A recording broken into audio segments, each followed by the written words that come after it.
creo que no puedes ver ahora el auditorio, verás a los 3 alumnos que van a representar cada nivel de gobierno, pero que sepas que ellos están aquí ya escuchándote y esperando que te incorpores ya, ¿no? Que empecemos la clase. Muy bien, pues como... Qué bien. Bueno, pues así como para empezar rápido, pero no sin antes presentaros al doctor Gasden, que tenemos la suerte que hoy nos acompañe, ¿no? Él es doctor en Sociología y Política de la Universidad de Essex, de Reino Unido, y ha sido consultor de la Oficina Presidencial de México en varias ocasiones. Estuvo con el presidente Peña Nieto, codirigió un grupo de 8 personas de expertos que desarrollaron la visión mexicana para un futuro mejor y a través del Banco Interamericano de Desarrollo, y esto se entregó al presidente Peña Nieto.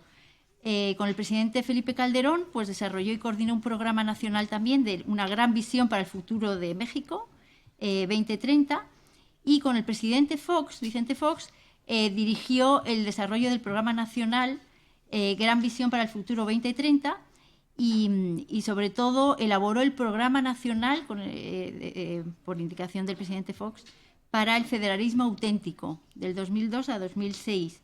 Sabéis que en esa etapa fue cuando México se descentralizó, ¿no? De 2001 a 2003 ocupó la presidencia y la vicepresidencia de la Red de Altas Autoridades de Descentralización de la Organización de Estados Americanos y diseñó el primer plan y fue el director general del Instituto Nacional del Federalismo y Desarrollo Municipal para los gobiernos en México, ¿no? Y además, pues durante 6 años fue la máxima autoridad en el desarrollo de gobiernos locales dentro del estado de Guanajuato.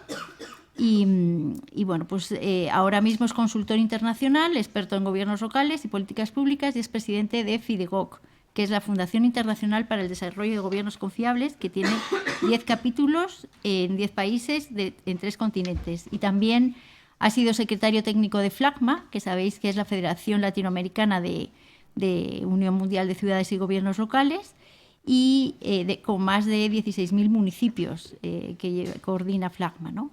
Y además, pues, como ya os he comentado, él ha desarrollado, dirigido y liderado, ¿no?, la primer estándar internacional, que es la ISO 18091, con la que estamos trabajando. Y ahora mismo, pues, la organización ISO también pues la ha solicitado que para antes de 2030 pudiera revisar otra vez la norma, mirando justo lo que nosotros estamos estudiando ahora, ¿no? Este gobierno desde lo local, cómo se hacen las relaciones con los gobiernos regionales y nacionales, ¿no? Bueno, podría seguir hablando, pero yo creo que es mejor que le puedan escuchar. Y entonces, pues ya con mucho gusto y agradeciendo mucho la presencia, Carlos, de hoy aquí, te dejo la palabra. Muchísimas gracias, Gloria. Con todo interés y gusto de estar con este notable equipo que es este grupo de posgrado que está estudiando las relaciones intergubernamentales y además ante la perspectiva de estudiar muy bien la tragedia de la Dana de hace un año en la zona de Valencia. El punto de las relaciones intergubernamentales se convierte en un tema muy importante que debe de ser revisado a fondo. Y lo digo a nivel internacional, que ha escrito, hay autores muy relevantes en este tema, pero me parece que todavía hay muchísimo por explorar. La relación intergubernamental tiene matices muy delicados que hoy no estamos viendo en las agendas internacionales. Y esto, por eso me felicito la invitación que la Universidad Carlos III me ha hecho, junto con la invitación que la doctora Gloria Hostos ha tenido a bien hacerme para participar con ustedes. Efectivamente, he trabajado con los 3 niveles de gobierno en México y más allá. He trabajado con la OEA, algunas veces también con la Comisión Europea, y pues conozco el tema. Justamente el tema de relaciones intergubernamentales fue el tema de mi doctorado en Essex, en Inglaterra, hace algunos años, y, y tiene que ver con un enfoque que está plasmado en esta estándar internacional ISO 18091. Este estándar internacional tiene ya una historia de 20 años como estándar. O sea, primero como directriz internacional ISO, el IWA 4 2005, después 2009. En 2011 la ISO nos pidió que se elevara a nivel de estándar internacional y no nada más directriz. Y bueno, fue volver a hacer todo el tema. Ahí pude ya conocer a la doctora Gloria Austos y participar con ella activamente. Y donde España también ha sido un miembro muy destacado desde el principio. He tenido oportunidad de presentar esto a la Federación Española de Municipios y Provincias y trabajar con cerca de 12 municipios en España. O sea, conozco un poco la situación española. Y también de Valencia. En alguna ocasión tuve la oportunidad de presentar esto a cerca de 700 alcaldes en la comunidad autónoma de Valencia. Y en tres sedes, en aquel tiempo no teníamos lo que hoy tenemos de posibilidades de distancia, entonces estuve físicamente allá y me permitieron explorarlo en dos municipios de Valencia antes de iniciar ningún trabajo con ellos. Les pedí eso. Entonces tuve la oportunidad de estar en Tavernés de la Valdigna, un pequeño municipio de Valencia, y también en Játiva, otro municipio legendario de Valencia. O sea, conozco también Valencia y también conozco el Tribunal de las Aguas de Valencia, que es otra entidad que vale la pena que veamos. Y no sé si pudiste recibir el video, Gloria, pero si lo pudiéramos descargar en un momento más sería muy valioso. Bueno, el propósito de esta sesión es que durante estos minutos pueda hacer una muy breve explicación, muy breve, de lo que es la ISO 18091. La novedad con este estándar es que, y esto nos lo notificaron el año pasado, es que no solo está aprobada y no hay que hacerle nada en los próximos años hasta el 2029, porque 80% de todos los países usuarios no han pedido que se modifique nada. Además fue aceptada con 98% de votos positivos en su origen. Es una norma muy votada, muy bien votada y creo yo que suficientemente madura. Bueno, este estándar internacional nos notificaron ahora es norma nacional en 57 países. Eso significa el 43% de la población mundial y también la presencia de casi una tercera parte de todos los países registrados ante Naciones Unidas. ¿Hay algún problema de ruido? ¿No? Está bien, ok. En ese escenario, este estándar internacional refleja algunos elementos que son importantes de presentarles a ustedes. Es posible que la doctora Otto lo haya hecho anteriormente y voy a compartir mi presentación en este momento y luego pasaré a otras presentaciones que tiene la doctora Otto. Voy a compartir.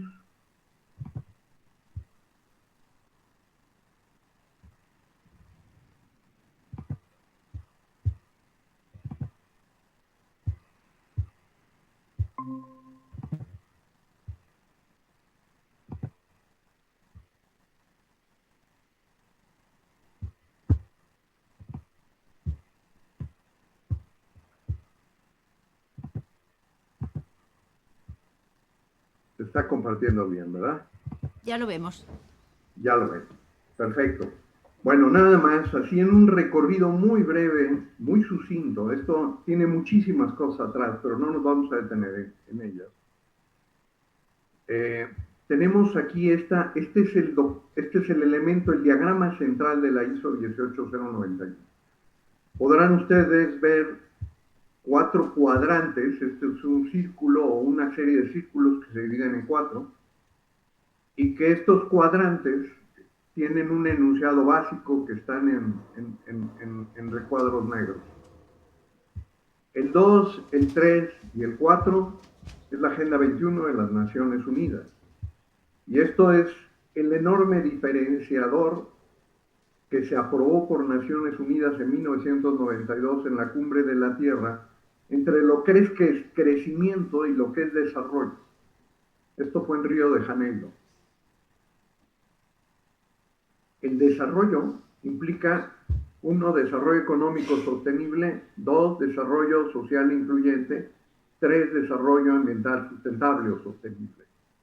Estos 3 elementos conforman la Agenda 21 de las Naciones Unidas. Cuando nosotros lo intentamos usar en términos de cómo medir municipios para ver qué teníamos que hacer a nivel local, nos dimos cuenta que faltaba un elemento clave, y es el cuadrante 1, el desarrollo institucional para la gobernanza. Si no existe el 1, difícilmente va a haber el 2, el 3 y el 4. Con eso les digo todo.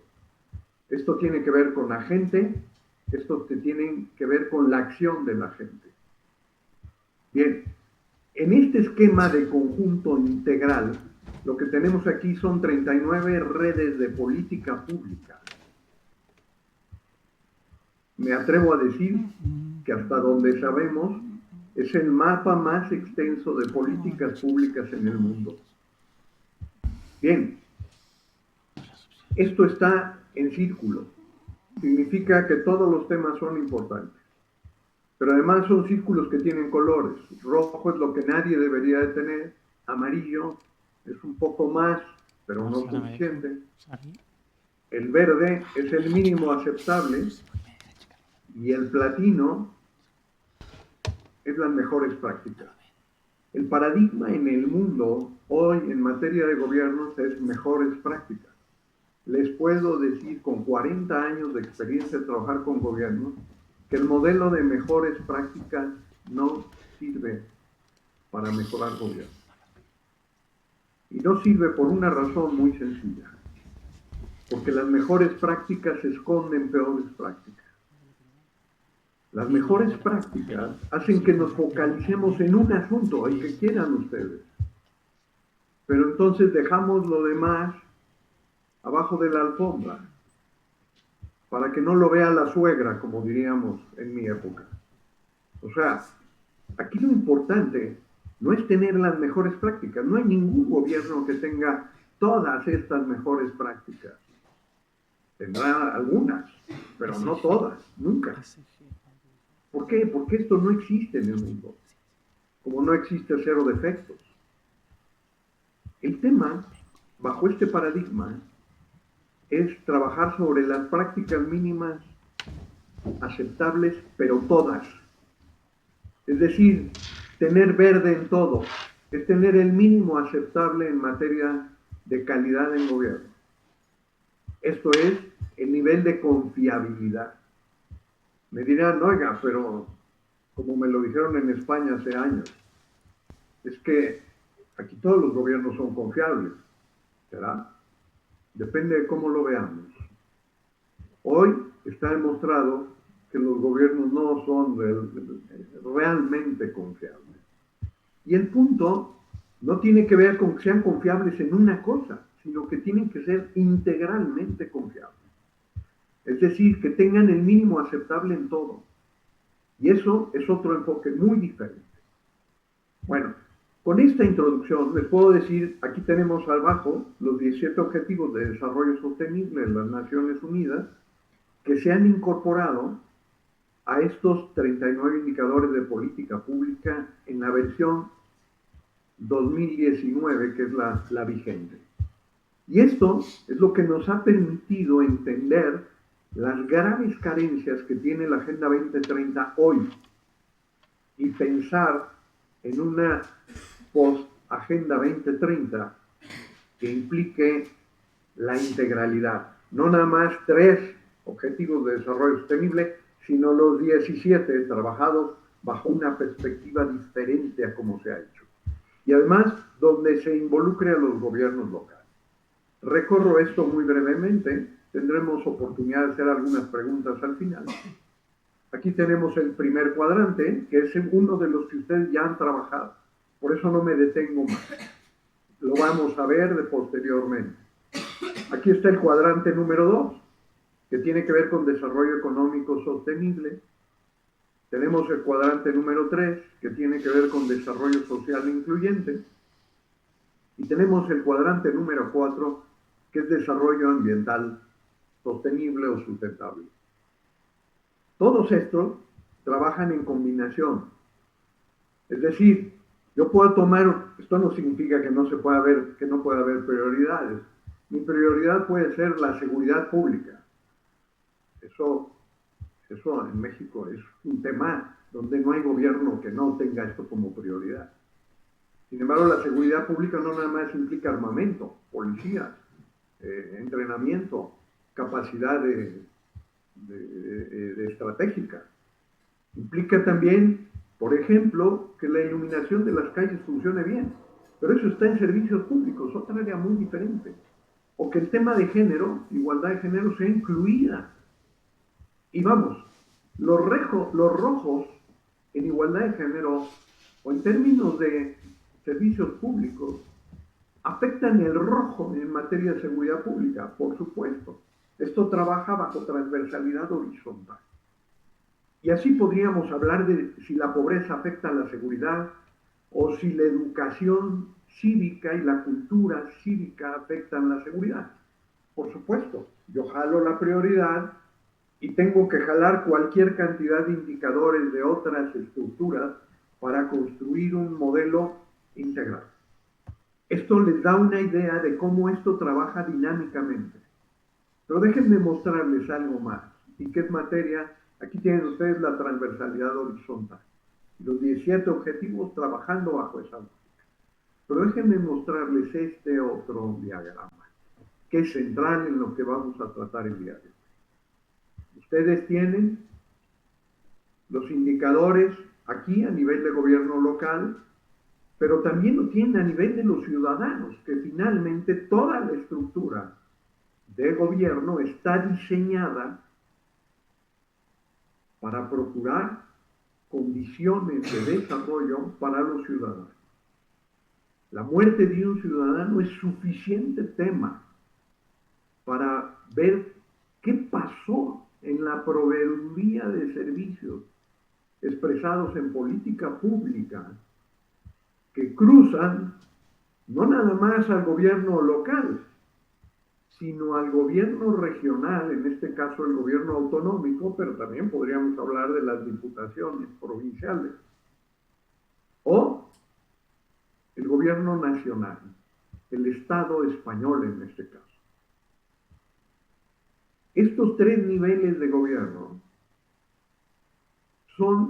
deben trabajar de manera integrada y tienen que tener como foco central al ciudadano.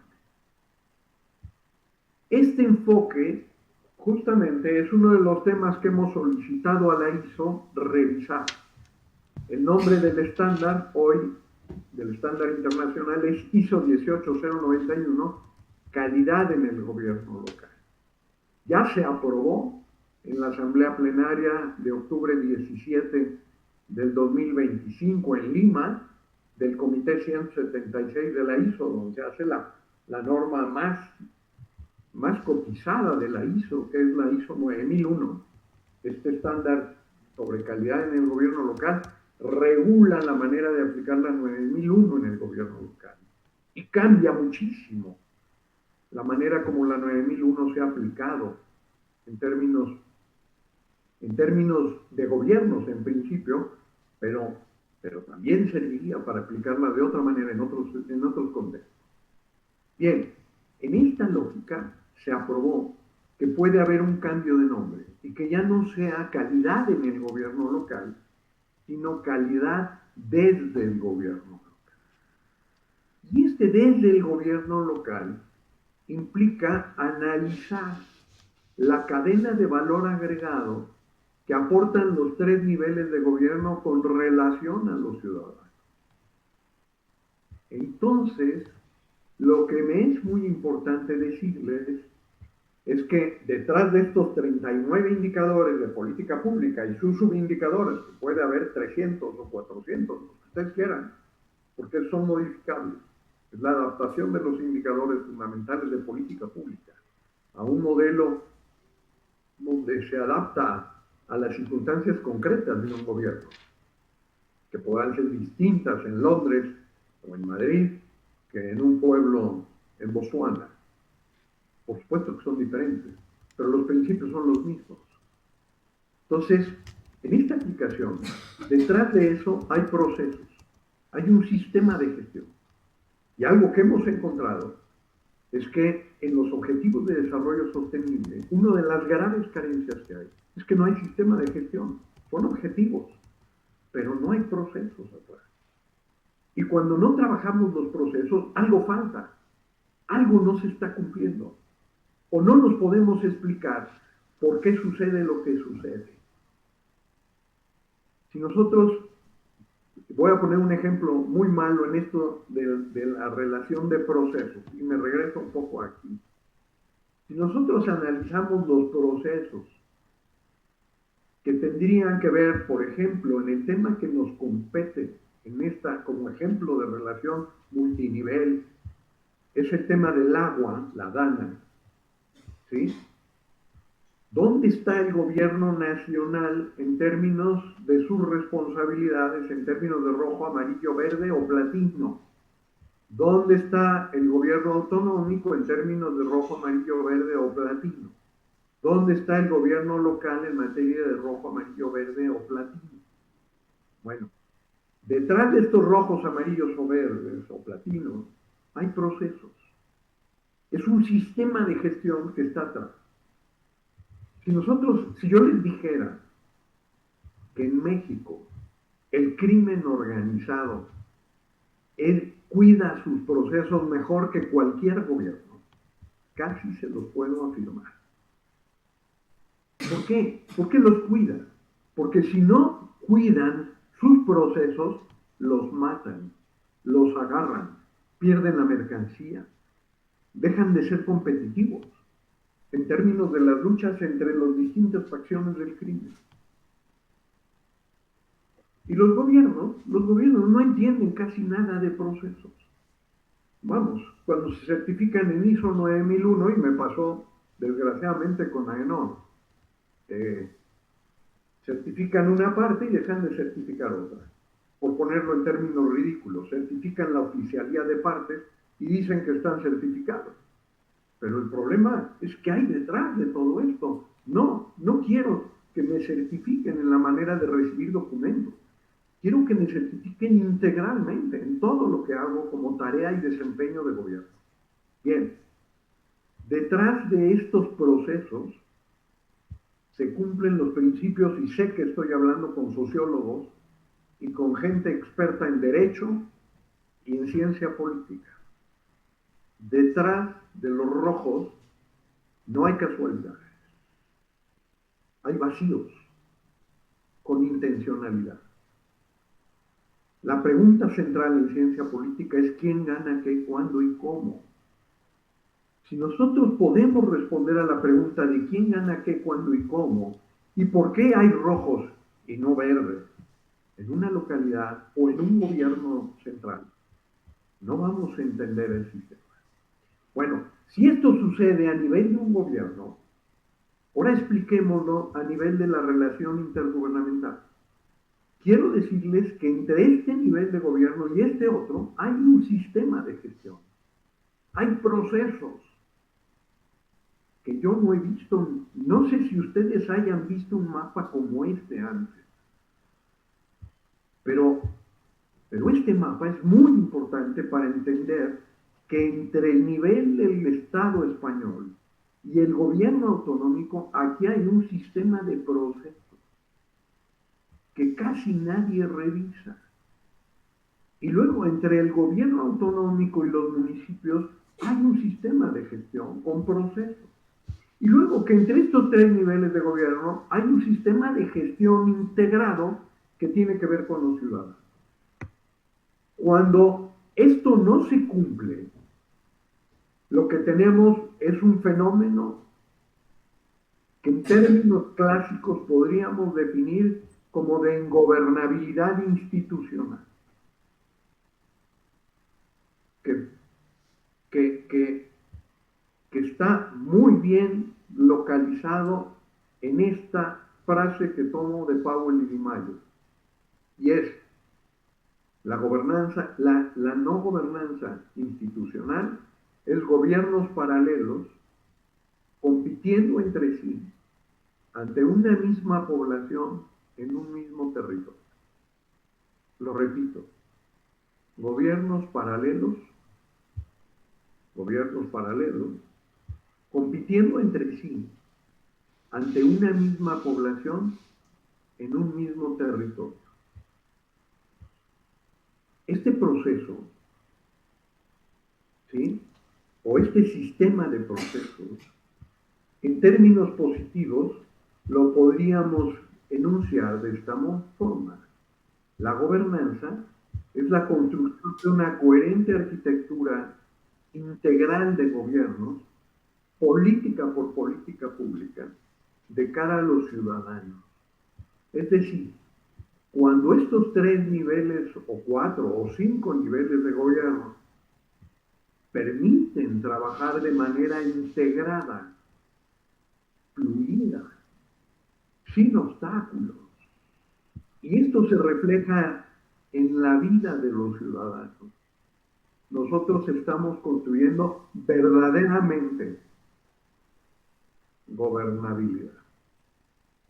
Ahora sí, quisiera ver si pudiéramos pasar a la presentación. Uy, él ha salido, pero le vamos a avisar que mientras está incluyéndose, tenemos aquí el vídeo. A ver.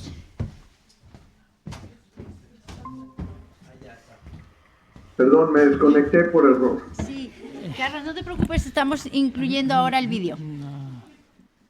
Antes de pasar por el vídeo, bueno, podemos pasar por el vídeo, pero quisiera ver también si nos pudiéramos en el PowerPoint que envié, irnos a la página 8, pero empecemos por el vídeo. Les vamos a mostrar, ya que está el vídeo disponible. No, podemos pasar por la página 8, sin problema.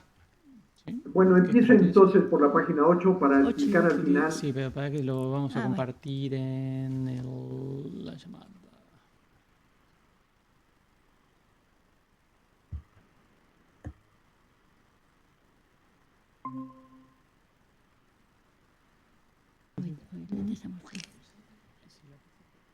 La razón de poder empezar por la página 8 es por poner algunos elementos de esto que he explicado en materia de gobernanza. Igual te digo, debería descargarlo y... Un momento. Vamos a descargar el PowerPoint. Perfecto. Bueno, continúen nada más para explicarlo.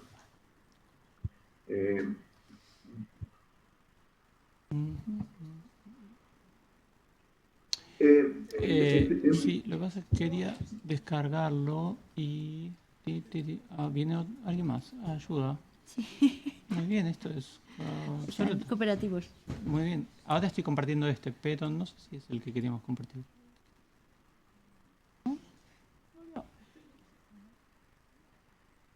¿Dejar de presentar este? Sí, para que yo la que quería descargar.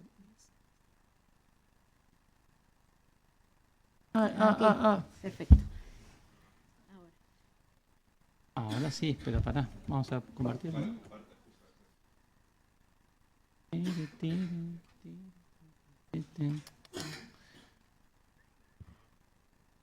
Bueno, voy a ir explicando un poco. ¿Ya está? Sí, ya está, ya la están viendo. Ahora vamos a la página 8. Perfecto. Magnífico. Bueno, esta es una...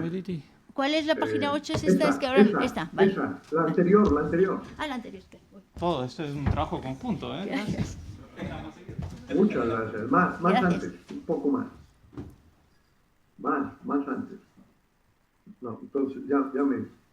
Esta, ¿Esta? no, la siguiente entonces. Pues. Aquí. Aquí. A ver. Supongo que es la 8. Ya no estoy claro. Pero bueno, aquí hay una definición de gobernabilidad.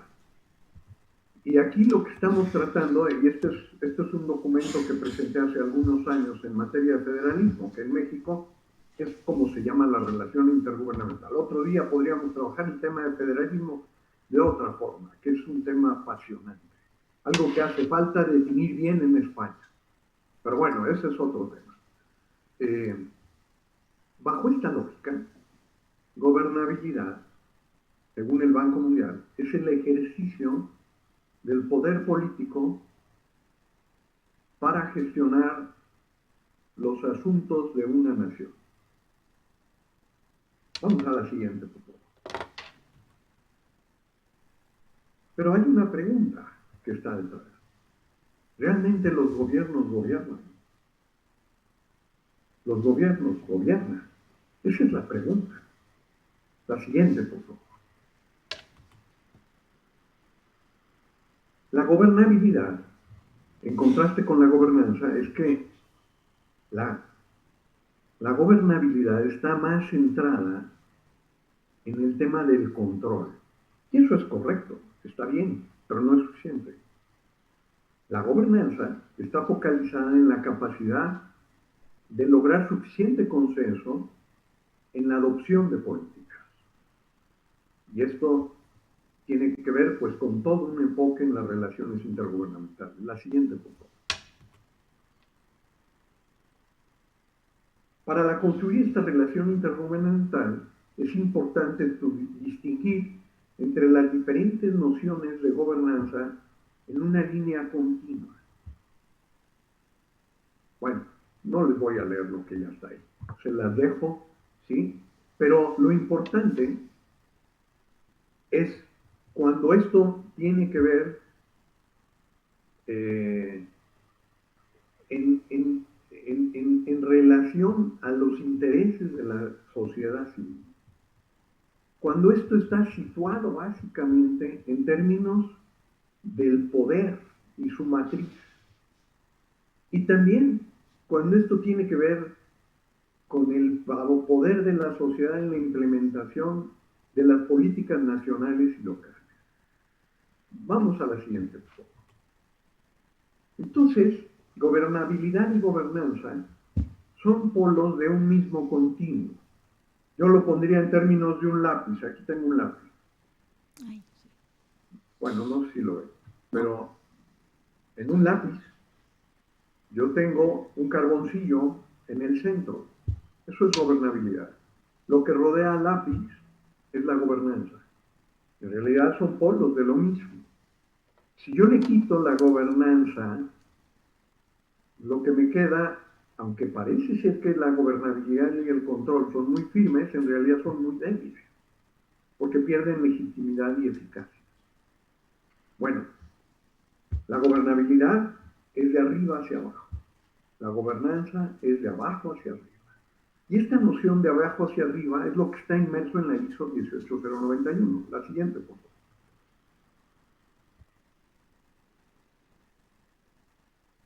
En este concepto, en términos democráticos, la gobernabilidad está focalizada en el cambio de los controles, en las elecciones. La gobernanza está focalizada en los resultados, en las demandas ante los ciudadanos, en la actuación del día a día en el desempeño de los gobiernos. Este tema de lo que ustedes han estado estudiando en términos de la DANA tiene que ver con gobernanza fundamentalmente, pero pasa también por el tema de gobernabilidad. La siguiente. Bueno, la gobernanza puede ser vista como un patrón de estructuras que emergen en el sistema sociopolítico como resultados comunes que interactúan en la intervención y los esfuerzos de todos los actores. Vamos a la siguiente. No me quiero detener mucho en esto. Bueno, aquí hay... Rawls es un magnífico escritor en ese sentido, lo recomiendo ampliamente. En la buena gobernanza incorpora, entre otras cosas, un eficiente servicio público. Todo el tema de una administración responsable de los fondos públicos, una independiente auditoría pública, en fin, todos esos elementos que Rowe plantea aquí, pero no nada más. Vamos a ir más adelante. Quiero llegar a un diagrama. Por favor, pasa a la siguiente. Ya eso se los dejo para que luego lo estudien. Ahí. Aquí tenemos, en materia de relaciones intergubernamentales, cómo normalmente son coordinadas y vistas los modelos de la autoridad. Esto es cuando consideramos las relaciones entre gobiernos bajo patrones de autonomía y de independencia. El gobierno nacional por un lado y luego las provincias, en este caso los estados, con sus gobiernos locales, como si fueran entidades diferentes. Esto tiene muchísimo que ver con un modelo que tiene que ver con la confederación. No me voy a meter al tema de federalismo porque es mucho más amplio, pero la confederación, cuando hablamos de Estados Unidos de América o Estados Unidos mexicanos, estamos hablando como si el presidente o presidenta fuera el presidente de los estados. Eso es una noción del siglo XIX que no aplica.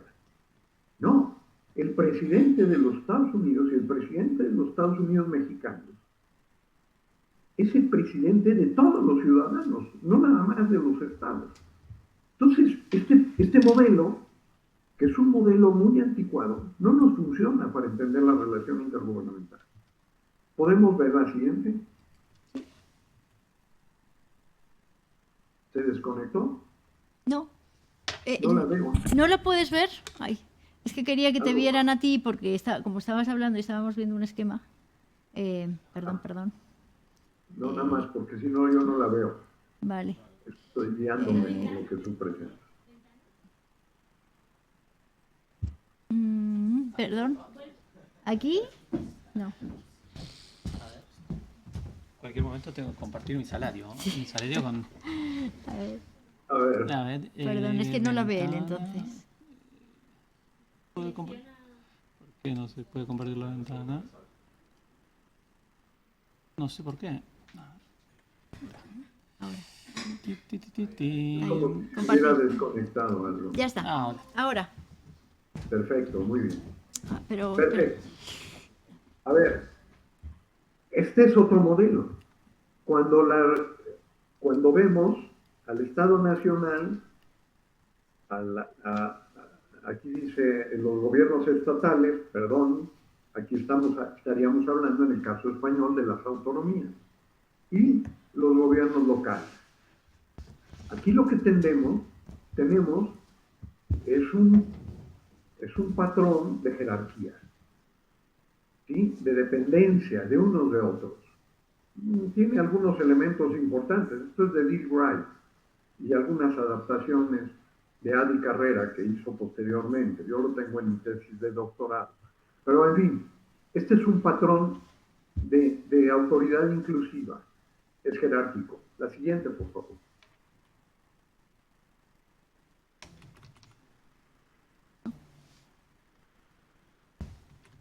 Perdón, que ahora no me deja pasar.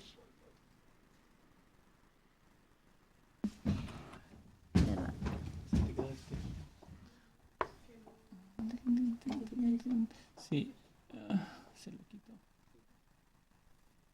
Perfecto. ¿Sí? Ahí va. Bueno, aquí es cuando tenemos una relación de interdependencia.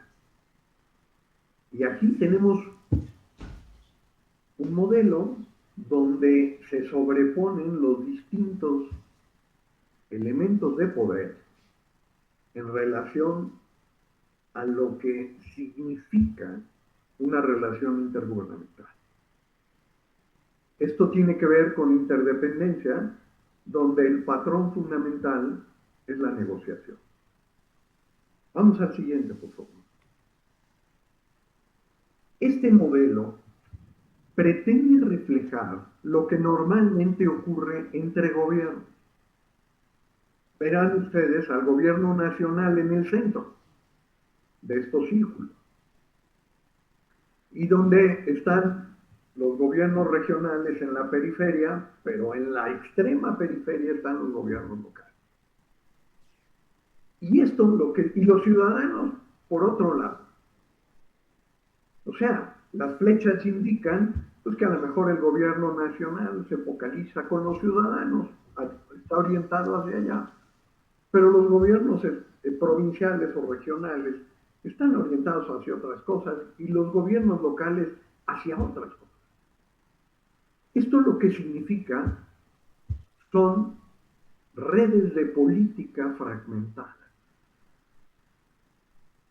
Este modelo, esta es una construcción propia que toma justamente los modelos de Lee Wright y de Rhodes y de Hirsch and Thompson.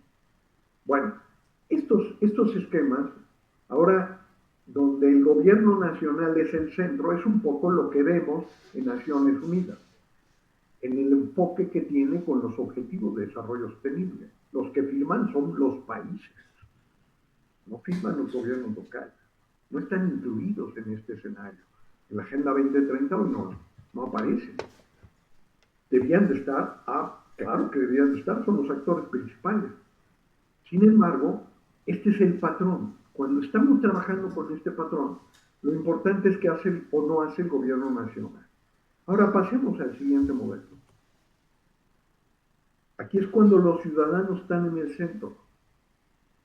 Cuando este patrón hace que los ciudadanos sean el eje de todo el proceso de negociación. Y es justamente lo que estamos haciendo. A la siguiente, por favor. Este modelo es cuando los ciudadanos están en el centro y cuando las redes de política pública están integradas para servir a los ciudadanos. Fíjense bien, ya no es el gobierno nacional el que está en el centro, son los ciudadanos. Es un modelo de abajo hacia arriba, al revés, que no significa que no sea importante el modelo de arriba hacia abajo.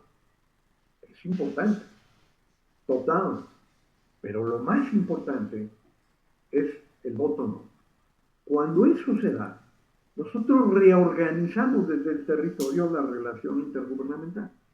Y entonces consideramos al gobierno nacional como proveedor de muchas cosas, de política pública, incluso de constitucionalidad y legitimidad. Pero es un proveedor en la cadena de valor que empieza o que tiene que ver en términos de primer proveedor al gobierno nacional, segundo al gobierno autonómico y en tercero al gobierno local. Y en esto ven ustedes los tres colores de la ISO metidos en este modelo. Esto ya es muy antiguo, pero sirva para que ya con esto en mente pasemos ahora sí a la página 23, por favor. Ahí. Ustedes tienen un ejemplo maravilloso que se llama el Tribunal de las Aguas de Valencia. Este Tribunal de las Aguas de Valencia es un fenómeno que quisiera que escuchen en este video para hacer una reflexión final y pasar a los comentarios que podamos hacer con ustedes. No, ya se pasó el página. ¿Cómo se hace esto?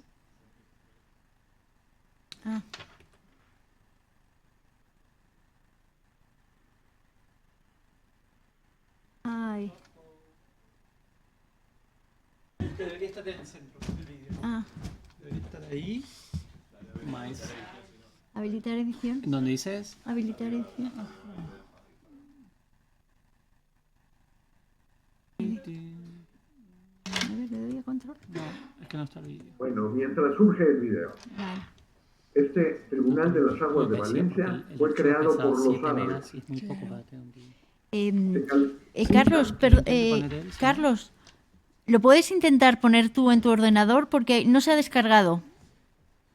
Igual ha sido por PES o no sé. Claro, no adjuntó el archivo en el PDF que compartió. Déjame ver, con gusto.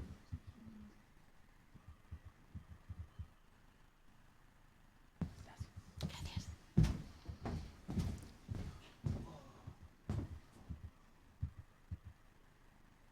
Voy a compartirlo entonces desde mi ordenador. Va.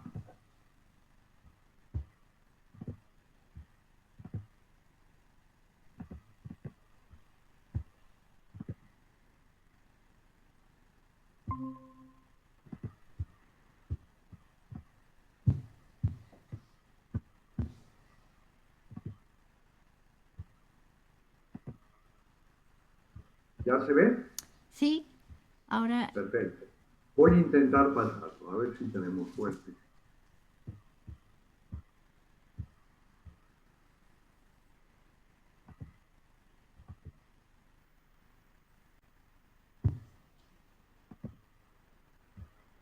Ya está. Falta el sonido, falta el sonido. Carlos, falta el sonido. Ahora ya está.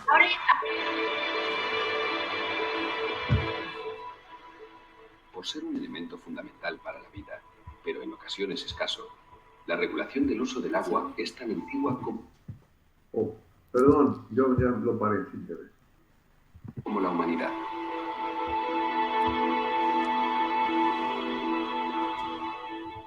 En la vertiente mediterránea española, los tribunales de regantes vienen garantizando su uso pacífico desde hace un milenio.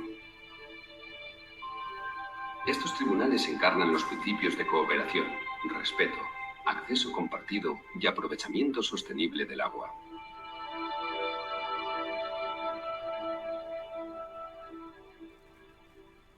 En 2009, el Tribunal de las Aguas de Valencia y el Consejo de Hombres Buenos de Murcia fueron inscritos en la lista representativa del Patrimonio Cultural Inmaterial de la Humanidad, en representación de los tribunales de regantes del Mediterráneo español. El Tribunal de las Aguas de Valencia es la más antigua institución de justicia existente en España. Su origen se remonta a la época de Al-Ándalus, la España musulmana, previa a la conquista cristiana del siglo XIII. Posteriormente, los conquistadores cristianos mantuvieron los prodigiosos y extensos paisajes culturales andalusíes, articulados por las redes de acequias, y asumieron sus reglas de funcionamiento. En Valencia, el rey Jaume I garantizó que el reparto de aguas de las acequias continuara haciéndose según lo establecido en época musulmana. Junto con la base material, los nuevos pobladores heredaron y mantuvieron la dimensión inmaterial del regadío andalusí. Esta incluía el vocabulario, los principios y las instituciones, entre ellas las de la justicia y administración del agua.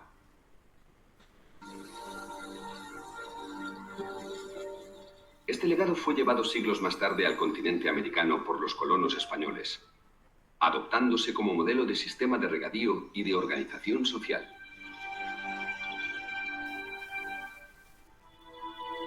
El Tribunal de las Aguas está constituido por los síndicos representantes de las acequias que riegan el ámbito de su jurisdicción. Sus miembros son agricultores elegidos democráticamente por la comunidad de regantes a la que representan. Son personas reputadas por su honradez y su conocimiento de las costumbres propias. Una junta administradora elegida por la comunidad, al igual que el síndico presidente de la misma, vela por el cumplimiento estricto de las normas. Los miembros del Tribunal de las Aguas tienen jurisdicción para repartir el agua, establecer turnos de riego, gestionar la limpieza de los canales y el pago de cuotas para las reparaciones que puedan necesitarse. Este tribunal tiene una doble función, judicial y administrativa. El Tribunal de las Aguas asume las funciones jurisdiccionales y la Junta de los Síndicos la administrativa. El Tribunal de las Aguas se reúne todos los jueves en la Puerta de los Apóstoles de la Catedral de Valencia. Celebra sus juicios en audiencia pública de manera oral. El procedimiento es gratuito, sumarísimo y en valenciano. Las partes enfrentadas exponen sus argumentos. Si el tribunal lo estima necesario, se inspecciona el lugar de los hechos. Los jueces agricultores pronuncian su sentencia de forma inmediata. Las sentencias, inapelables ante la justicia ordinaria, son acatadas sobre todo por su imparcialidad y por la autoridad moral de quienes las dictan.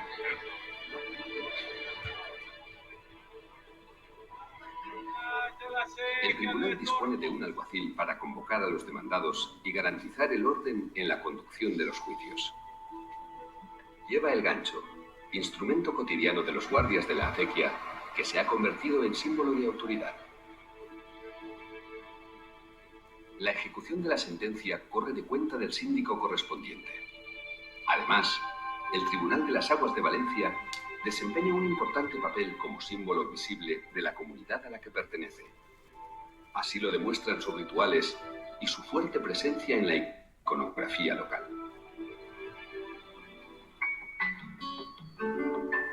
Consciente de su profundo significado cultural y medioambiental, el Tribunal de las Aguas de Valencia está comprometido con el mantenimiento futuro de su cultura y de su forma de vida, seña de identidad de todo un pueblo.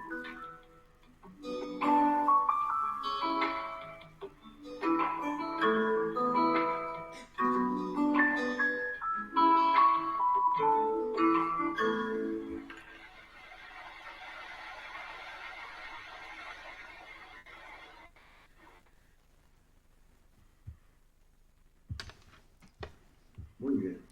Dejo de compartir. ¿Cómo dejo de compartir? Ya no sé. Órale. Ya no sé cómo dejar de compartir, pero bueno. Carlos, son las 7 menos 5. No sé si quieres... Ya. Bueno, con esto cierro. Para dar peña a preguntas, comentarios. Este Tribunal de las Aguas es un actor de los ciudadanos desde hace más de 1200 años, se calcula. Un ejemplo español de primer nivel, tomado por Elinor Ostrom en Governing the Commons, Premio Nobel 2009. La primera mujer que recibe un premio Nobel en economía. Y es todo un modelo de lo que implica, en términos de ciencia política, lo que les he narrado. Aquí estamos estudiando la relación intergubernamental. Yo le preguntaba a Gloria, ¿cuál ha sido el papel del tribunal en este escenario? Es muy posible que los síndicos normalmente han sido gente analfabeta durante años, no han escrito prácticamente nada. Pero eso ha sido garantizado por el Estado español desde el tiempo del rey Jaume. Y ningún gobierno se ha atrevido a tocarlo. Ningún gobierno del Estado español, vamos, ni los reyes católicos, ni los reyes borbones, ni Napoleón lo intentó y no pudo. Vamos, ni la República, ni Franco, y hoy están consagrados en la Constitución actual española. Tienen fueros especiales. Esto fue extraído por el rey Jaume cuando descubrió lo maravilloso que era mantener 18,000 hectáreas de naranjos irrigados por las aguas del río Turia. Y entonces descubrió que no nada más había que conservar el sistema de irrigación, o los naranjos, que también era una innovación, sino conservar una forma de organizar a la sociedad. Y por eso trajo de Bolonia los primeros juristas formados, estamos hablando de 1230, para que lo protegieran al tribunal, le dieran fueros especiales basados en el recién redescubierto derecho romano. Bolonia, 1230. Y pudieran reformular un esquema que permitiera que ni el rey pudiera intervenir, o que el rey protegiera contra él mismo el derecho del ciudadano. Esto es un modelo de abajo hacia arriba, claro. No sé si entiendan hoy los síndicos del tribunal y de la junta de síndicos el nivel. He estado con ellos y les he preguntado, ¿ustedes saben lo que hizo Elinor Ostrom con ustedes? No conocían a Elinor Ostrom. Les decía, este es un modelo mundial. Elinor Ostrom lo usó como modelo básico en el libro que le dio el Premio Nobel de Economía. Es un modelo de abajo hacia arriba.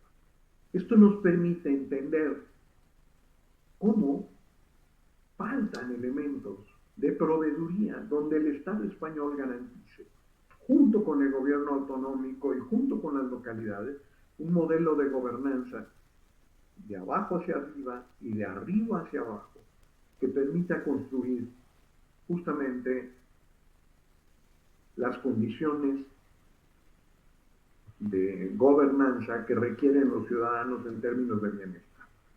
Bueno, con esto concluyo. Esto tiene que ver justamente en cómo revisar bajo indicadores los distintos niveles de gobierno y su interacción. Ahora sí, si tenemos preguntas, posible que hayan quedado muchas cosas en el aire. Cada una de estas tiene muchos contenidos detrás. Vamos, habría cualquier cantidad de citaciones que podríamos hacer. Pero sirva pues esto como para abrir un debate. Listo. Muchísimas gracias.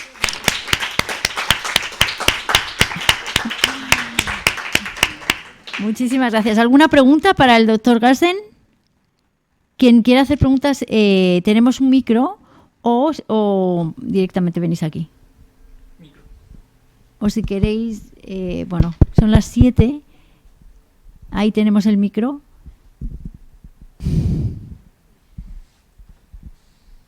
Esto siempre pasa siempre la primera pregunta queda ahí un poco. Carlos, bueno, yo quería también que pudieras comentar, porque creo que es muy potente el tema de cómo explicas los rojos, ¿no? Que es lo que no nos podemos permitir porque va contra los derechos humanos. Creo que eso ahí, del espíritu de la norma, ¿no? Que no solo son 39 indicadores, es el espíritu que hay detrás del estándar. Sí, bueno, aquí sí es importante mencionar que normalmente en el paradigma de mejores prácticas, lo importante es la mejor práctica. Sin embargo, en este modelo de la ISO, lo más importante son los rojos. Los rojos es lo que no debería de existir en una sociedad. Y bueno, quiero mencionarlo porque es justamente cuando yo puedo identificar los rojos que yo puedo identificar los verdes. Sin eso no lo puedo hacer. E identificar mejores prácticas pues puede ser en términos tecnológicos. Esto lo he discutido en Smart City muchas veces, ahí en Barcelona. Las mejores prácticas, las ciudades inteligentes no son las que tienen mejor tecnología, es quienes entienden mejor el sufrimiento humano. Y los rojos tienen que ver con aquellas cosas que no pueden ser que ocurran. ¿Qué significa eso? Vamos, esto en la discusión que tuve yo en la aprobación de la ISO, de repente los japoneses habían votado en contra y tuve que ir a una reunión en San Petersburgo en 2013 o 12 a discutir con el jefe de la delegación japonesa en una asamblea qué entendía y por qué estaban votando en contra. Y ellos decían, es que como una norma de alcance genérico es dominada por una norma de alcance específico, como es esta de gobiernos locales, sobre la ISO 9001, que es de alcance genérico. Digo, habría muchísimo que explicar, pero y yo me acerqué a él, me llevé mis tarjetas, se las entregué como se le entrega a un japonés, y todo ese asunto, y me dio el espacio y pude discutir con él ya en calma. Entonces le decía, muestren usted algún elemento de qué es lo que significa calidad de gobierno en un tema de política pública. Y dijimos, agua. ¿Qué sería calidad de producto en agua? Calidad de producto es pues que el agua sea incolora, inodora e insípida. Yo decía, no nada más.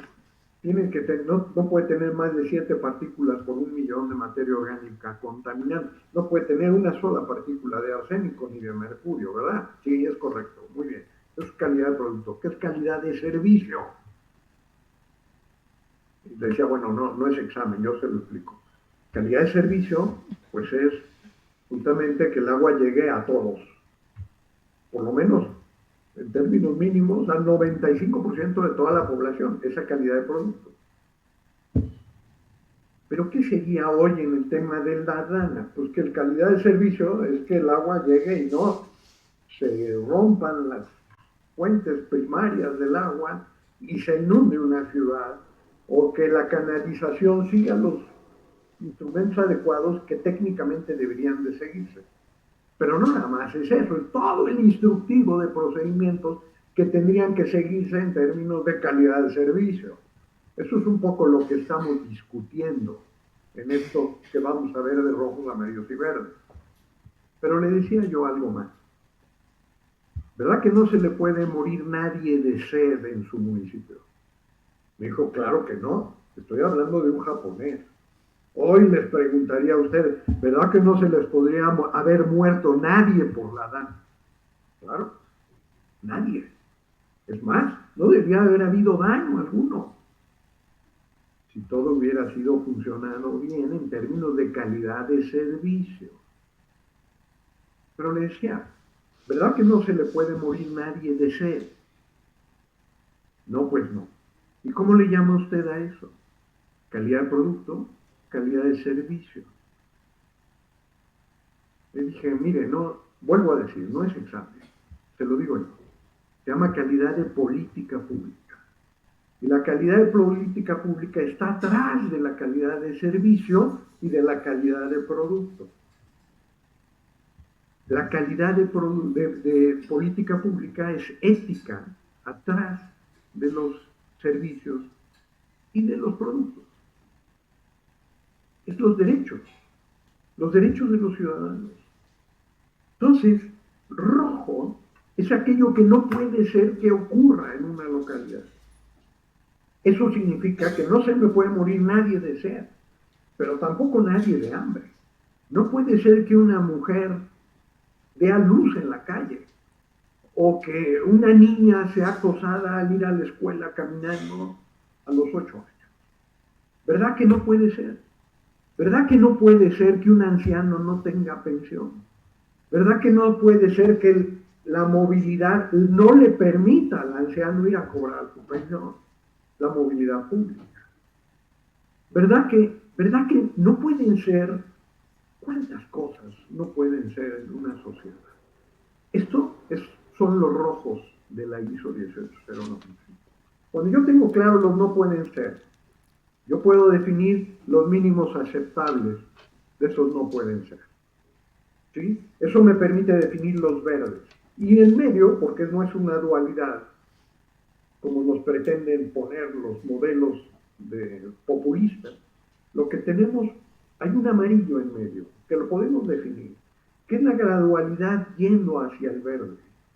Pero eso entendiendo la interdependencia de todos, las políticas públicas. Porque para tener el agua necesito tener la consideración de género y necesito la consideración de seguridad y otras cosas. Entonces, los rojos se convierten en el centro de medida, al revés de lo que se hace con las mejores prácticas, en el centro de medida de lo que significa la calidad de los 3 niveles o 4 o 5 niveles de gobierno que nos permiten ver si alguien no está cumpliendo la tarea. Esta centralidad en los rojos tiene que ver, con todo respeto, con Alcohólicos Anónimos. Con todo respeto. Alcohólicos Anónimos es un gran inspirador en este estándar. Yo tengo que reconocer los rojos, identificarlos, llamarlos por su nombre, para hacer que eso se mueva. ¿Qué pasa con un alcohólico? Un alcohólico lo primero que tiene que hacer, ¿quién cura a un alcohólico? Nadie. No hay aquella que dice, mamá, me voy a casar con él. No te cases, es un alcohólico. Pero, no, mamá, vas a ver que yo lo voy a cambiar. No es cierto, eso nunca ha pasado. El tema tiene que ver en que el único que puede curar a un alcohólico es él mismo. Y si ésta le dice durante años, es que eres un alcohólico, cambia, eso no lo va a cambiar. Un día le va a contestar y va a decir, ¿sabes qué? Yo no soy un alcohólico, soy un bebedor muy simpático de fin de semana. Con ese no hay manera de hacer nada, absolutamente nada. ¿Qué necesitamos en un gobierno?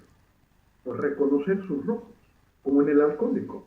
Y a lo mejor ese alcohólico va a reconocer sus rojos 30 años después, un día que aparezca a las 6 de la mañana tirado en la calle, todo mojado, y diga, ¿cómo llegué hasta aquí? Y la gente viéndolo. Y ojalá se encuentre una mano, que seguramente no va a ser de esa chica, y lo lleve a Alcohólicos Anónimos, y pueda entender lo que significa reconocer un rojo. Pero además hay que enseñarle, espérate, tú no eres alcohólico, no te define el rojo. Tú adquiriste una enfermedad que se llama alcoholismo a determinada edad. Y eso, lo que necesitas es controlarlo. Pero antes de la enfermedad estás tú, toda la dignidad de ser humano, de persona, de poseedor de derechos, de existencia con otros, que además necesita depurarse de todo esto, cáncer, toda esa enfermedad que te rodea. Pero es desde esa fuerza que brota detrás de los rojos lo que nos permite llegar a los verdes.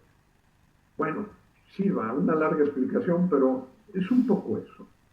Necesitamos identificar nuestros rojos para poder construir verdes de manera consistente, sólidos.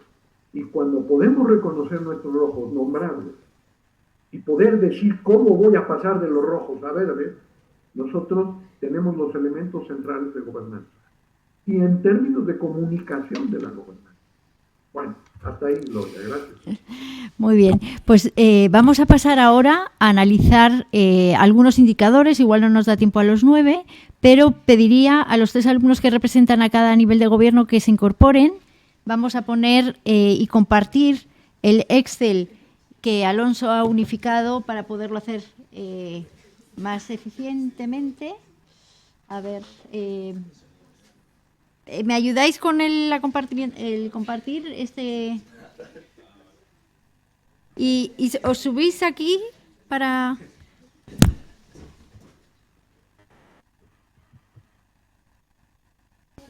Adelante. Es importante que cada uno cuando hable al micrófono, ¿vale? Para que os oiga. Okay. Tenemos que compartir el Excel. Lo del Excel. Sí. ¿Tú eres local? No, yo soy autonómico. ¿Nos cambiamos? Sí, para que ya, okay. Así visualmente también local, autonómico y nacional. Vale. ¿Nacional? Sí.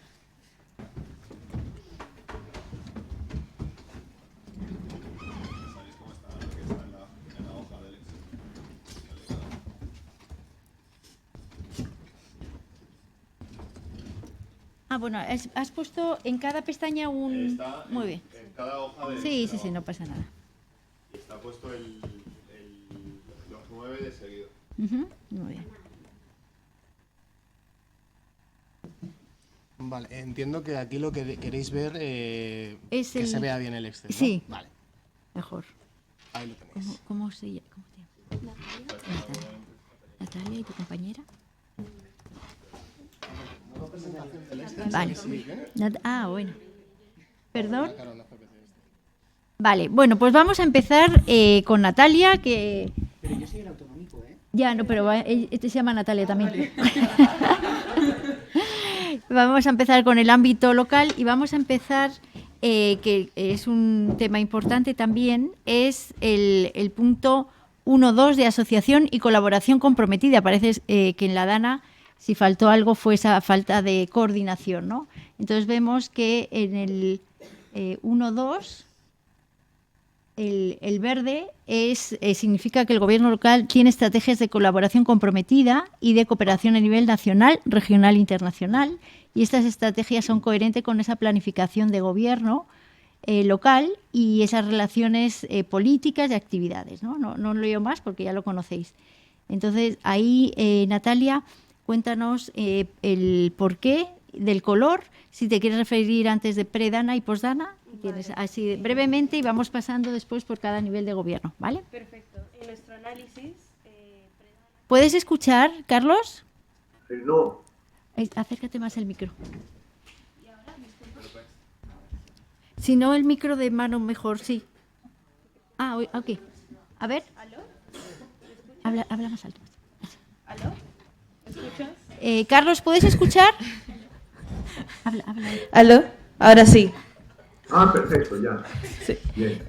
Bueno, comenzando con nuestro análisis pre-Dana, consideramos que se clasifica en color amarillo debido a que hay poca evidencia de colaboración con asociaciones locales y actores sociales, entendiendo lo que son vecinos y entidades municipales, y de estas dinámicas intermunicipales, pero no se ve claramente una estrategia formal y planificada de cooperación multinivel en cuanto a la parte regional, internacional, donde esté alineada explícitamente en una planificación municipal como un sistema holístico. Sin embargo, consideramos que en la post-Dana ha habido una mejora en este sentido de cooperación, pasa a ser intensa y estructurada debido a la situación. Hay una coordinación operativa entre varios actores, por ejemplo, incluido la unidad de militar de emergencia, colaboración activa con ONGs, voluntariados, y asimismo encontramos mecanismos institucionales de seguimiento, como han sido las comisiones y coordinación interadministrativa. Por ello, consideramos que se encaja con este requisito de estrategias de colaboración, de compromiso y cooperación a varios niveles, donde se ve visible y conectada con la agenda de recuperación. Bien. Ahora, Natalia también va a hablar del, que se llama también Natalia, pero vamos a hablar del ámbito de gobierno autonómico. Vale, pues en la pre-Dana hemos elegido el color amarillo, o bueno, más intermedio, ya que los mecanismos de coordinación no fueron plenamente eficaces para anticiparse con la rapidez necesaria a la emergencia que hubo. En el episodio de la Dana se puso de manifiesto las limitaciones en la colaboración y, sobre todo, en términos de fluidez entre competencias autonómicas y estatales. Sin embargo, en la post-Dana nosotros también hemos elegido el color verde, ya que tras la emergencia se han impulsado mecanismos adicionales de cooperación, como ha dicho mi compañera, como la Comisión Mixta Específica de Seguimiento de la Dana, en la que colaboran la Generalitat y el Gobierno de España. Además, la Generalitat reclamó una mayor implicación y recursos del Gobierno central para reforzar esta colaboración. Muy bien. A ver, en el ámbito de Gobierno nacional, ¿cómo es? Lubna. Hola. Hola. Bien. Sí, ¿Se me escucha? Sí, perdón. Okay.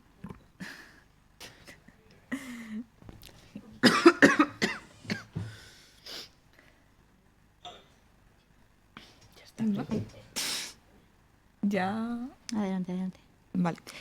Pues en el ámbito del Gobierno nacional, España sí que es verdad que participa en cooperación nacional y regional a través del Sistema Nacional de Protección Civil, pero no se trata de un plan plenamente estratégico ni integral, sino que está más pensado, esto antes de la Dana, ¿no? Como algo en respuesta a emergencias, y el Ministerio del Interior, aunque muestre relaciones de coordinación con otros niveles autonómicos y regionales, sí que es verdad que no hay evidencia de que haya una estrategia de colaboración permanente y estructurada. Y luego ya después de la Dana sí que es verdad que el Gobierno se coordinó con las comunidades autónomas, la UME, la Protección Civil y las entidades locales, pero esta coordinación era más una respuesta a la emergencia de la Dana y no algo que iba a ser más permanente, y que al final no era algo integral porque, como se vio después, hubo retrasos en la gestión y la coordinación de los fondos europeos, que deja en manifiesto que no se trata de una colaboración interadministrativa eficaz y estratégica. Muy bien. Antes de pasar al otro indicador, como este es importante, también vamos a ver en el tema de mañana todo lo que es las colaboraciones entre gobiernos en España después de lo que ha sido el proceso de federalización. Pero no sé cómo lo ves tú, Carlos, con 200, casi 30 muertos, ¿no? Que tanto a nivel local como autonómico como gobierno de España haber puesto un amarillo, yo creo que ahí es un rojo importante que hay que ver, ¿no? Como, o sea, esa falta de coordinación, bueno, pues dio lugar a muertos, ¿no? Entonces no se puede decir que estamos en amarillo porque cumplamos la ley, porque exista algún procedimiento que no se incluye en la Constitución, pero se va haciendo, desde hace unos años, pero realmente pues no ha funcionado esa coordinación, ¿no? Digo, porque al final se hace desde el punto de vista no tanto jurídico y de que haya instrumentos de evidencia, sino real, ¿no? Al final ha habido ciudadanos muertos y no ha habido colaboración entre niveles de gobierno. Yo quisiera comentar, sí, es muy importante este indicador. Hay otros indicadores muy importantes, pero este está. ¿Será rojo? Esa es la pregunta, por lo menos en la predana. ¿Sí? A lo mejor si no hubiera habido la dana podríamos hacer un análisis y ponerlo en amarillo, pero cuando hay muertos, cuando hay 230 muertos, los rojos sirven para que duela. Tienen que doler los rojos. No puede ser que eso ocurra, y eso tiene que ver con la sensibilidad al sufrimiento del otro. Y es entender cómo es que logramos un rojo. Porque detrás de los rojos hay intereses, hay incomprensión y hay ignorancia. Y muchas veces hay deliberada actuación de no construir un escenario que permita el verde. En la postdana, es correcto que le pongan verde a algunos y amarillo al gobierno nacional, amarillos al autonómico y al gobierno local. Puede ser, si lo vemos en términos, a lo mejor de que se hayan hecho algunas cosas en materias competenciales. Sin embargo, aquí, y sirva otro tema que está detrás de esto, es que no nada más en la ISPO hay competencias, hay incumbencias. Y cuando analizamos desde las incumbencias, yo les digo que tendríamos que ser muchísimo más exigentes. ¿Eso qué significa? Lo comentaba antes con Gloria. Para mí, a nivel global, pero a nivel también de un país, el nombre del juego debe de ser así in the global table, un asiento en la mesa global. Los gobiernos locales no tienen asiento en las decisiones nacionales, tampoco en las regionales. Si no están presentes los actores de alguna manera y se pueden poner de acuerdo y negociar entre ellos, no nada más las competencias, sino las incumbencias. Es decir, yo no puedo, gobierno local, no observar lo que hace el gobierno nacional o el gobierno regional en mi territorio.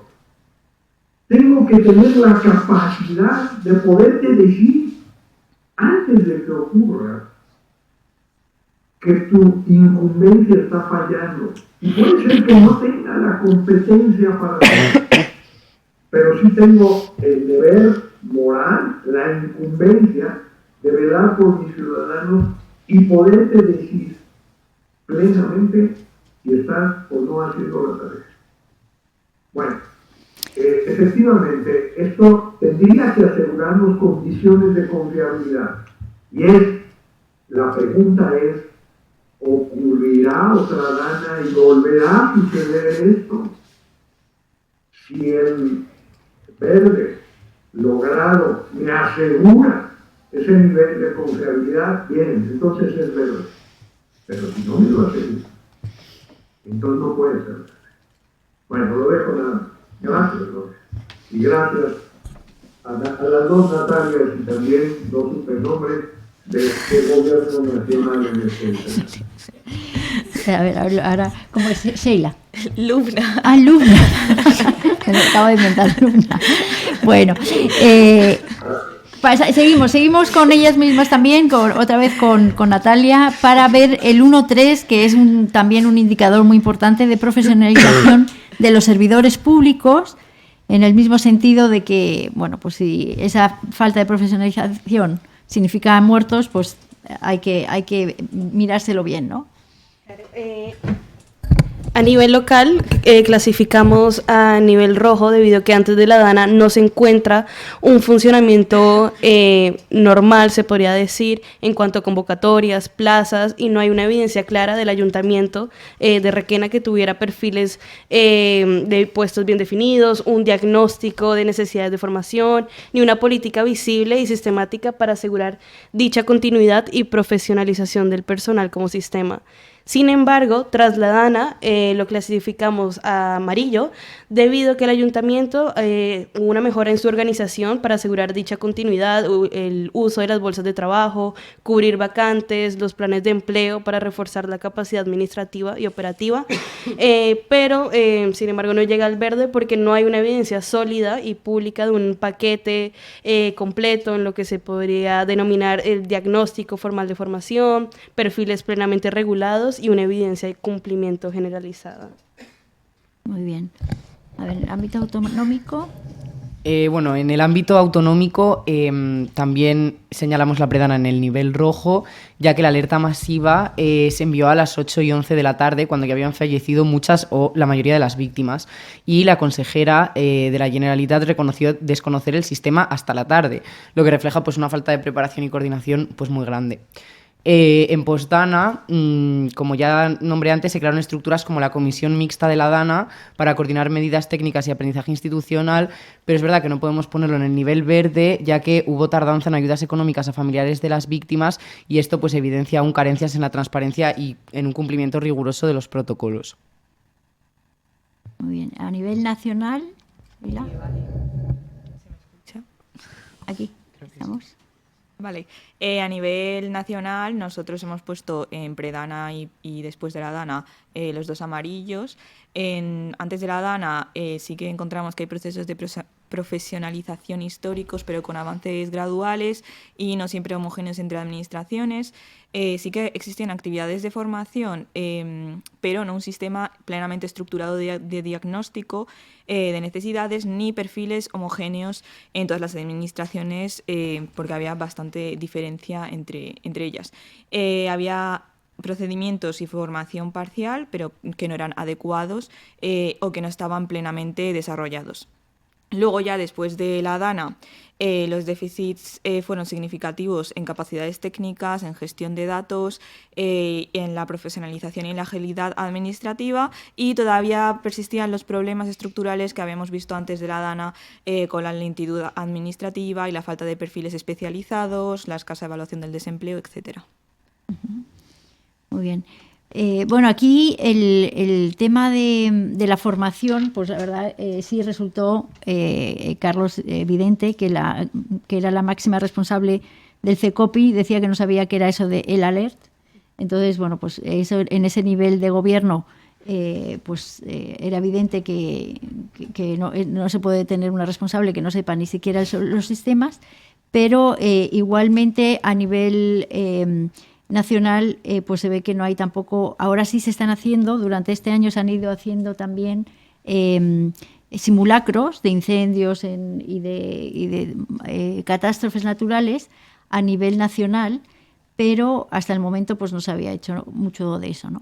Vamos a hacer ya el último indicador para que poder terminar y despedirnos, que es importante, que es el de la protección civil, que es el 9. Pero, a ver, es este, ¿no? Vale. Este sí es importante de ver y ya con eso terminamos.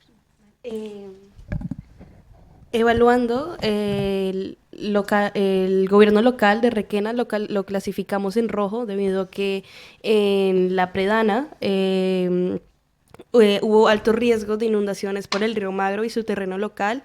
lo cual el Ayuntamiento de Requena no tuvo un plan de actuación municipal frente a estas inundaciones. Hubo una lista de 44 planes de inundaciones en toda la provincia, en la cual Requena no apareció, y además durante la emergencia del 29 de octubre, la Generalitat tardó 7 horas y media en declarar el nivel 2 de alerta desde que ARMET emitió un aviso rojo. Sin embargo, en la post-DANA se clasifica en amarillo debido a que después de la DANA fue aprobado por la Comisión de Protección Civil de la Generalitat Valenciana el Plan Territorial Municipal para enero de 2026, lo que significa que ahora existe un plan de mapa de riesgos y procesos oficiales y escritos con nuevas subvenciones del Gobierno de España que sitúa a Requena en categoría amarilla. Y no lo consideramos verde debido a que debe pasar otros procedimientos del ayuntamiento para crear estrategias de recuperación propia y no solo ayudas del Estado. Natalia. Bueno, desde el Gobierno autonómico clasificamos la Predana como amarillo, ya que la Comunidad Valenciana contaba con el plan especial frente al riesgo de inundaciones y aunque sí existían acciones de prevención y alerta, como los que ya se han hablado de avisos meteorológicos y el sistema es Alert para los móviles, diversos análisis posteriores sí que señalaron fallos en la ejecución y retrasos significativos en la emisión de estas alertas el día del desastre. En Postdana nosotros lo hemos clasificado como verde, ya que apenas unos días después del desastre se presentó un plan de recuperación para la zona afectada que incluía una solicitud de fondos al Estado, a la Unión Europea y se establecieron canales para ayudas de emergencia para las viviendas y para la recuperación de empresas. También se estableció el plan para la recuperación y mejora de la resiliencia frente a inundaciones en colaboración con el Gobierno central. Ahora vamos al ámbito nacional.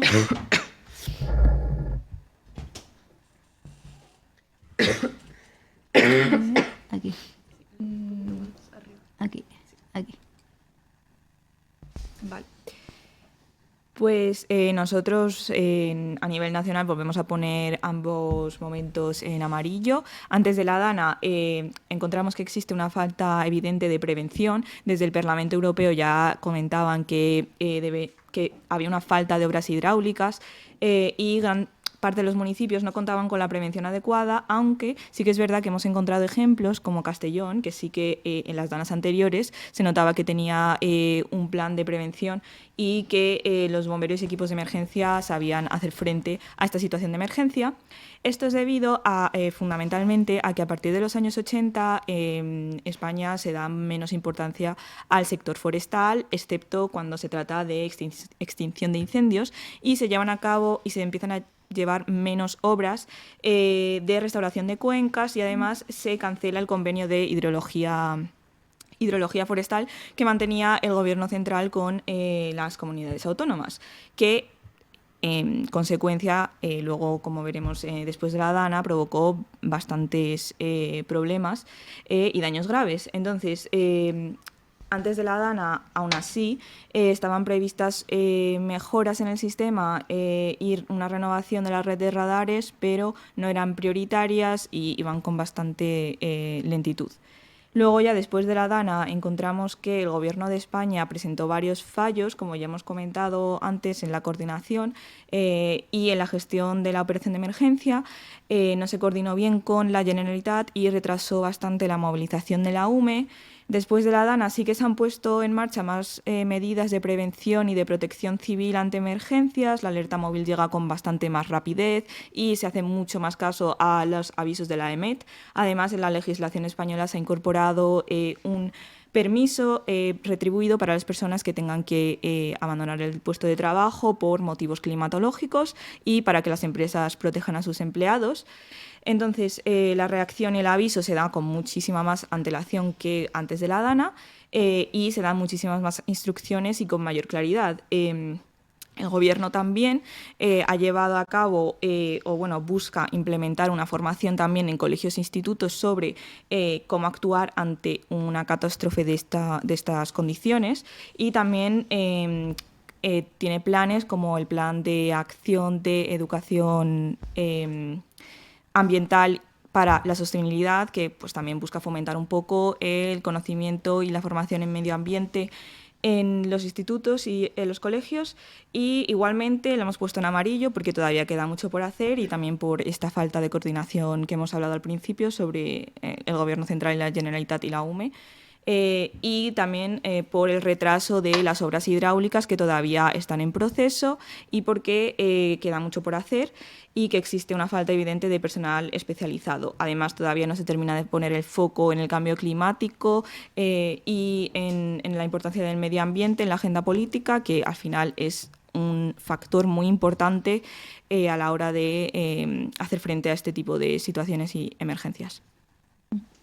Muy bien, pues yo veo que en este mismo caso también, igual que en el primero, tanto a nivel autonómico como a nivel estatal, antes de la predana, si bien existen formalmente algunas acciones, pero habiendo muertos, pues hay que ponerlo en rojo también y ya ver cómo ahora se va mejorando y en ese amarillo verde según se vaya avanzando. Pero se nos acaba el tiempo, qué pena. No podemos seguir viendo más, pero bueno, tenemos todavía unas clases más que nos quedan, que vamos a seguir trabajando en eso. Y antes de despedirnos, pues agradecerte de nuevo, Carlos, que hayas compartido este tiempo con nosotros, esta clase. Y bueno, pues te dejo la palabra para que puedas despedirte también de los alumnos. Muchas gracias. Muchísimas gracias, Gloria, y muchas gracias a Luz, a las dos Natalias y a todo el equipo que ha estado trabajando. Nada más comentar muy brevemente.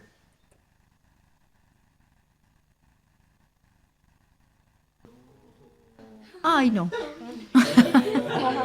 ¿Qué pasó? Pónganle en este papel, las madres, de aquellos que fallecieron. Si ustedes fueran a los que les duele la muerte de un ser querido por falta de la competencia profesional o de que no hubieran los planes adecuados o no la comunicación, ¿cómo hubieran calificado eso? Eso es en términos del dolor.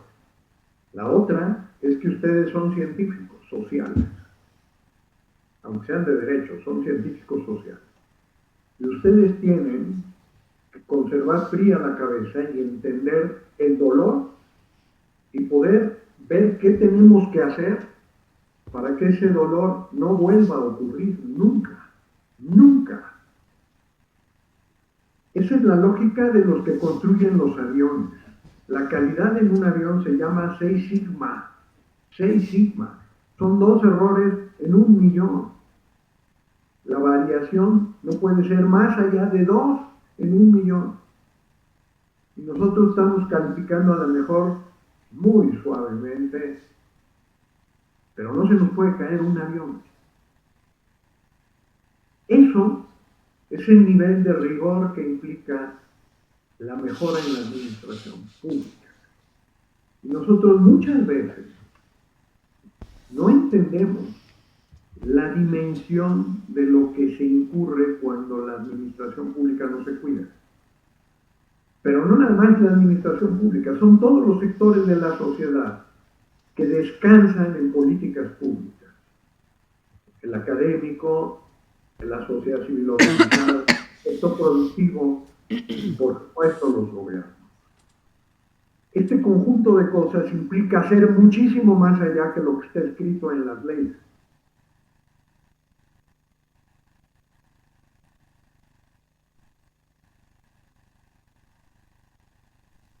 Ahí es donde entendernos desde el dolor, es lo que hacen y lo que está ahorita poniendo en gravísima crisis a Boeing o a Douglas, los grandes fabricantes de aviones.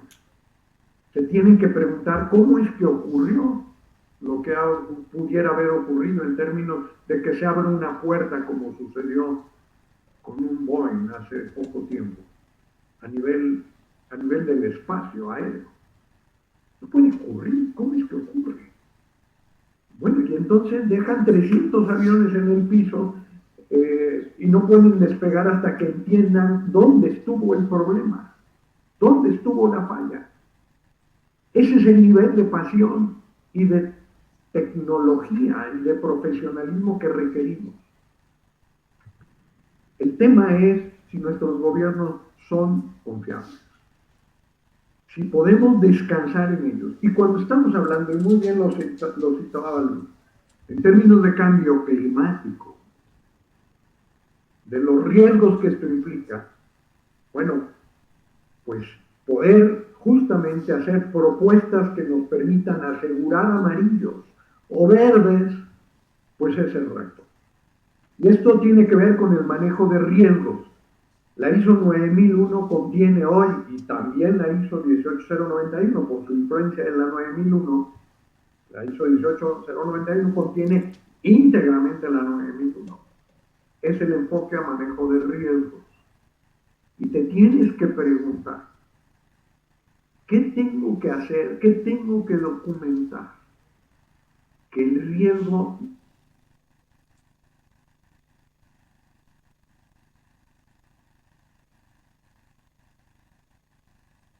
Qué pena. Carlos, ¿me escuchas? Pero el que ocurre una muerte debe de contemplarse, sí, ahora sí, debe de contemplarse a nivel de ver. Yo sé que están terminando, les dejo una frase que está en la ISO 18091. El nombre del juego es cómo hacemos políticamente viable lo técnicamente indispensable. Ese es el nombre del juego. Llévenselo, escríbanlo. A mí me costó muchísimo incluirlo en inglés, en el estándar internacional. No sé si mi inglés era deficiente, si aquellos no entendían, si no me daba a explicar. Pero les dije, esto no puede ser que no lo incluyan en la introducción. El nombre del juego es hacer políticamente viable lo técnicamente indispensable. Lo técnicamente indispensable existe, pero nos tiene que doler, porque es justamente la pasión de no puede ser que esto vuelva a ocurrir lo que nos permite poner los límites de lo que necesitamos hacer e impulsar aquello que tiene que suceder y que no puede ser, que no exista en términos de gobernanza. Bueno, los dejo ahí. Me hubiera encantado seguir platicando de esto. Hay muchísimas más. Muchas gracias. Pero les invito a que lo vivan. Muchas gracias. Muchas gracias, Carlos.